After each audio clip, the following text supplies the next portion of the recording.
Hello dear students, welcome to my YouTube channel. आज का जो हमारा टॉपिक रहेगा वो रहेगा क्लास 8th मैथ से linear equation in one variable, chapter number 2, exercise 2.4 का क्वेश्चन नंबर 5।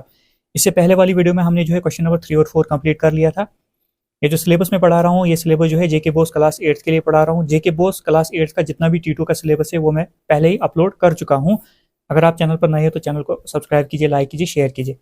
तो क्वेश्चन नंबर 5 पर हम चलते हैं। क्वेश्चन नंबर 5 जो है हमारा कुछ ऐसे है।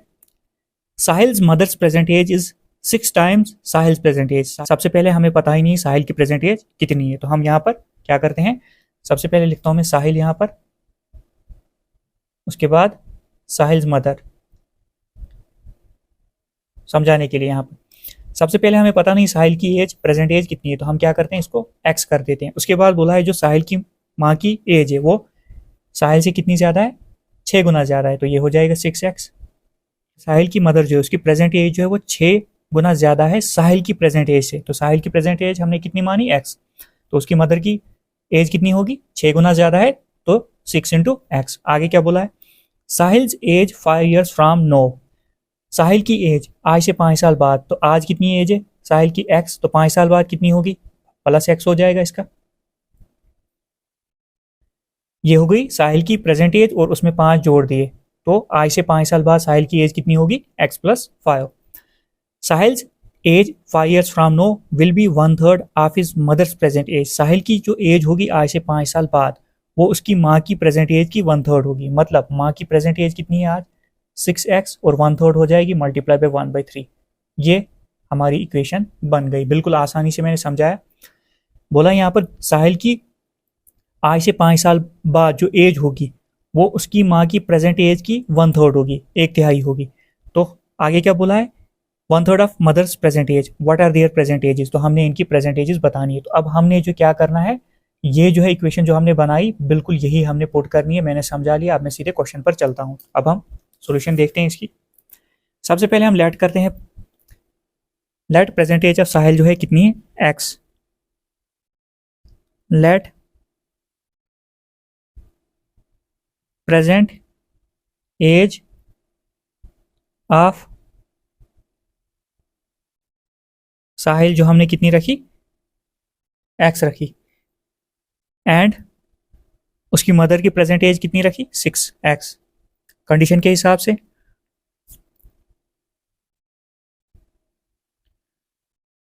Present age of his mother, मतलब साहिल की मदर की कितनी, 6x। यहां तक आपको समझ आ गई होगी, बिल्कुल क्लियर हो गया होगा।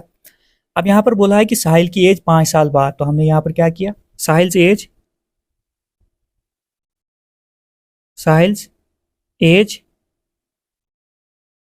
आफ्टर 5 ईयर्स, तो यहां पर ईयर्स लिख देता हूं मैं, x ईयर्स, और यहां पर भी ईयर्स ऐसे आ जाएगा। यहां तक आपको समझ आ गई होगी। साहिल्स एज आफ्टर 5 ईयर, 5 साल के बाद हो क्या होगी, अब आज इसकी प्रेजेंट एज है x, तो 5 साल कितनी के बाद कितनी होगी, +5 हो जाएगा ईयर्स। ये लिखा हमने, बिल्कुल यहां तक आपको बिल्कुल क्लियर हो गया होगा, बिल्कुल इजी है यहां तक। अब क्वेश्चन के मुताबिक बोला है हमें,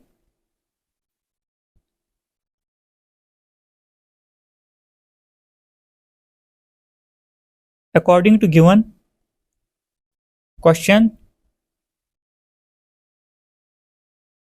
क्वेश्चन के मुताबिक हमें बोला है साहिल की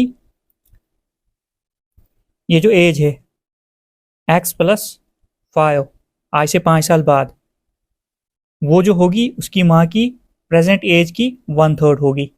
तो उसकी मदर की प्रेजेंट एज कितनी थी, 6x, तो 1/3 1/3 आ गया। तो बिल्कुल आसानी से आपको यहाँ तक समझ आ गई होगी, उतना टफ क्वेश्चन है नहीं। तो इसको हम रिड्यूस करेंगे, 3 1 ज़ा 3, 3 2 ज़ा 6 यहाँ पर चला गया। अब नेक्स्ट स्टेप में हम क्या करेंगे, x प्लस 5 इसको ऐसे ही रखता हूँ मैं पहले,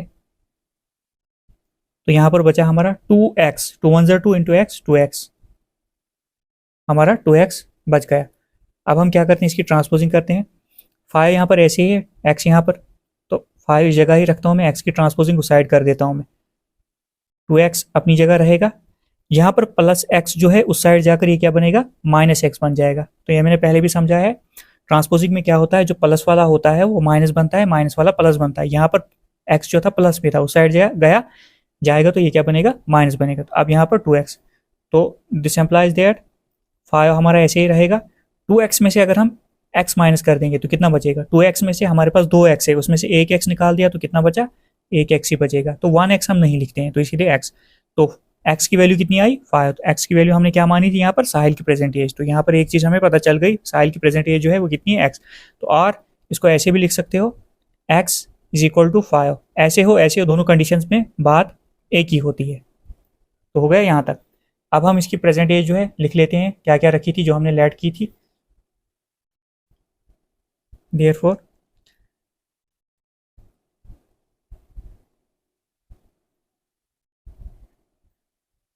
present age of Sahil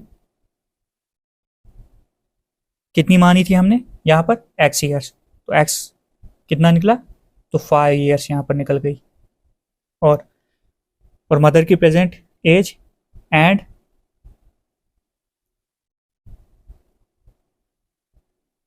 present age of his mother वो कितनी मानी थी हमने, 6x। तो वैल्यू पुट करेंगे, 6 तो ऐसे आएगा, x की वैल्यू कितनी आई, 5 मल्टीप्लाई 5, 6 5 जार 30 ईयर्स। ये जो है दोनों की एज आ गई। साहिल की जो एज आ गई वो आई 5 साल, और इसकी माँ की प्रेजेंट एज जो आ गई वो कितनी आई, 30 ईयर्स। यह आपका क्वेश्चन था, बिल्कुल इजी क्वेश्चन था, आपको समझ आसानी से आ गई होगी। तो अब हम नेक्स्ट क्वेश्चन करते हैं। अब हम क्वेश्चन नंबर 6 पर चलते हैं। अगर आपको कहीं समझ नहीं आ रही होगी या कहीं डॉट हुआ होगा तो आप कमेंट करके बता सकते हो। तो अब हम क्वेश्चन नंबर 6 पर चलते हैं। क्वेश्चन नंबर 6 है हमारा, there is a narrow rectangular plot. एक रेक्टेंगुलर प्लॉट है, नैरो, ऐसे रेक्टेंगुलर प्लॉट जो है नैरो, तंग मतलब, रिजर्व फॉर ए स्कूल के लिए रिजर्व किया गया है, रखा गया है। इन अ मागम विलेज, मागम एक विलेज है उसमें। The length and breadth of plot are in the ratio 11:4। Length लंबी है तो मैं यहाँ से लिखता हूँ, लेंथ मान लो 11 है और ब्रेड्थ जो है इसकी 4 है। तो रेशो वाला जो भी क्वेश्चन है हमने सीखा है कि उसके साथ हम एक्स लगाते हैं, क्यों लगाते हैं वो हमने पढ़ा था, वो मैंने बताया था क्यों। क्योंकि ये जो होता है ये रेशो ये लोएस्ट फॉर्म में होता है। जब हम एक्स की वैल्यू निकालेंगे, 11 को उसके साथ मल्टीप्लाई करेंगे तो उसकी एक्चुअल फॉर्म पता चल जाएगी, एक्चुअल वैल्यू उसकी पता चल जाएगी वो कितनी होती है। तो यहाँ तक आपको समझ आ गई होगी।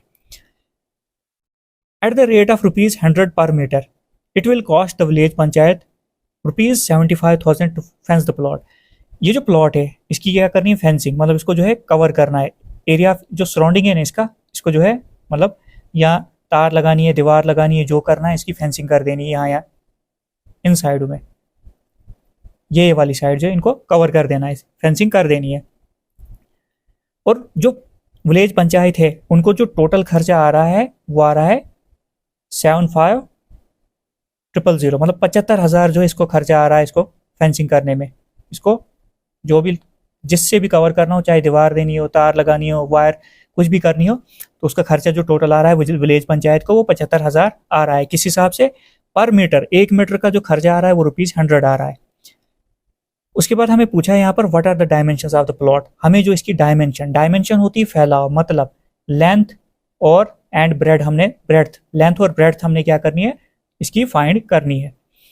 तो अब सबसे पहले हमें टोटल खर्चा हमें पता है कितना आ रहा है, 75,000 हमें, और ये भी पता है हमें कि 1 मीटर में जो लग रहा है वो कितना खर्चा आ रहा है, ₹100 लग रहा है। 1 मीटर का जो खर्चा जो भी इसको कवर करेगा, जो भी इसको जो है यहाँ से जो है एरिया ऑफ सराउंडिंग इसकी कवर करेगा, फेंसिंग करेगा, वो ₹100 जो है पर मीटर में लेगा। तो हमने क्या करना है, अगर हम ₹100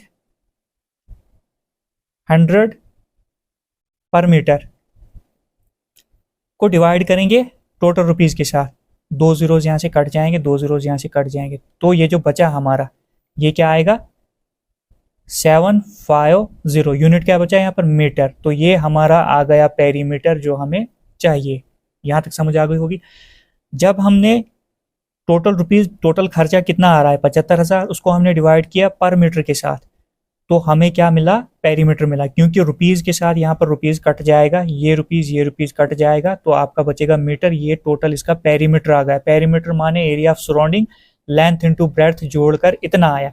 तो अब हमें ये भी पता है जब हम पेरीमीटर का फार्मूला लगाते हैं वो होता है 2 इंटू लेंथ प्लस ब्रेड्थ। जब हम पेरीमीटर का फार्मूला लगाएंगे वो बनेगा 2 इंटू लेंथ प्लस ब्रेड्थ होगा, वो बराबर होगा 750 के, क्योंकि ये हमने पेरीमीटर ही निकाला है। तो अब यहाँ पर इक्वेशन आपकी बन गई, पेरीमीटर जो होता है इतना, हमने सिर्फ वैल्यूज पुट करनी है, हमें इजीली इसका आंसर मिल जाएगा। तो क्वेश्चन आपको समझ आ गई होगी क्या करना है। अगर नहीं आई है 1-2 बार देख लो तो आपको पता चल जाए। मेन पॉइंट जो है यहाँ पर ये समझना, हमने रुपीज़ को डिवाइड किया पर मीटर के साथ, पर मीटर के हिसाब से, तो हमें पता चल गया यहाँ पर पेरीमीटर इसका कितना है। अब हम क्वेश्चन करते हैं। अब देखो सबसे पहले हम क्या करेंगे, लेट करेंगे length, late length of the plot, length कितनी है 11x, 11x आ गई। उसके बाद एंड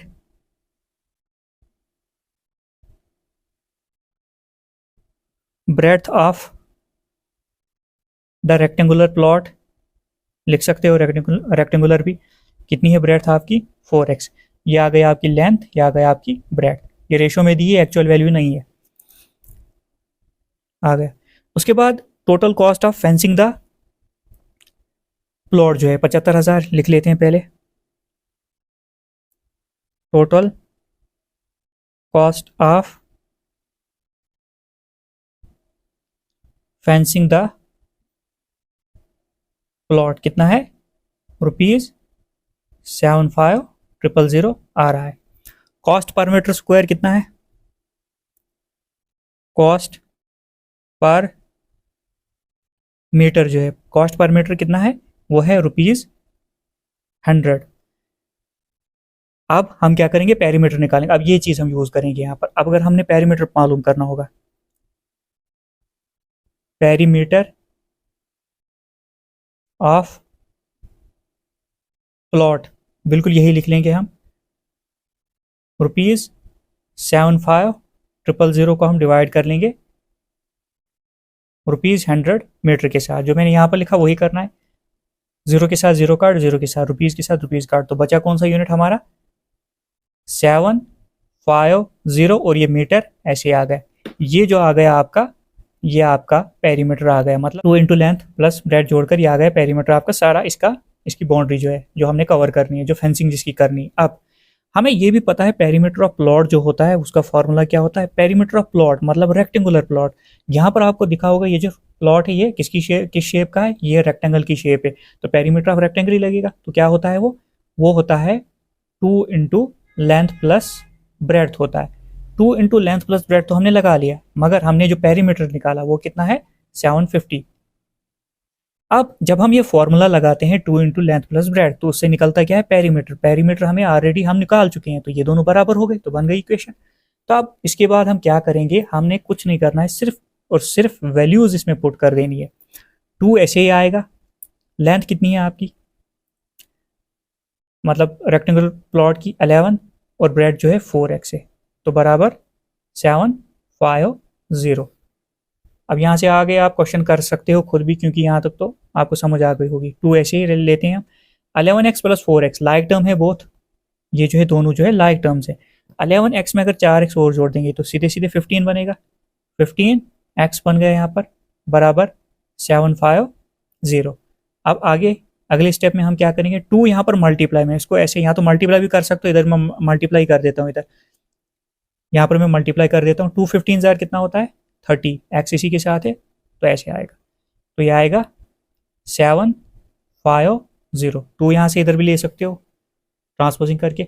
अब नेक्स्ट स्टेप जो है हमारा वो क्या है, x के साथ 30 यहाँ पर मल्टीप्लाई में है, तो उधर जाएगा, ये क्या हो जाएगा डिवाइड हो जाएगा, तो हम सिर्फ x को अकेला कर देते हैं। यहाँ पर जो है 750 ऐसे आया डिवाइडेड बाय 30। अब 0 के साथ 0 काट, 3 इंटू 25 जो होता है आपका वो होता है 75। जो x की वैल्यू हमारी निकली, x की वैल्यू जो निकली वो कितनी निकली 25। अब x निकल गया हमारा 25। अब हमने क्या करना है, एक्स की वैल्यू जो है लेंथ और ब्रेड्थ में पुट कर देनी है, तो हमें दोनों वैल्यू जो है पता चल जाएगी कितनी कितनी है। अब हम ये आगे करते हैं। देयरफॉर अब लिखते हैं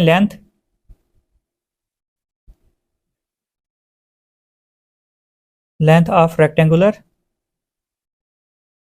प्लॉट, ऊपर भी लिख सकते हो अगर रेक्टेंगल लिखना होगा, लेंथ ऑफ रेक्टेंगुलर प्लॉट जो है ऐसे लिख सकते हो। वो आएगा हमारा कितना था, 11x रखा था हमने, लेंथ कितनी थी हमारी 11x, 11 तो बिल्कुल ऐसे आएगा। x की जगह हम क्या करेंगे पुट, जो वैल्यू निकली x की तो कितनी निकली 25। अब इसको मल्टीप्लाई करेंगे हम तो कितना आएगा 275 मीटर लेंथ आ गई। अब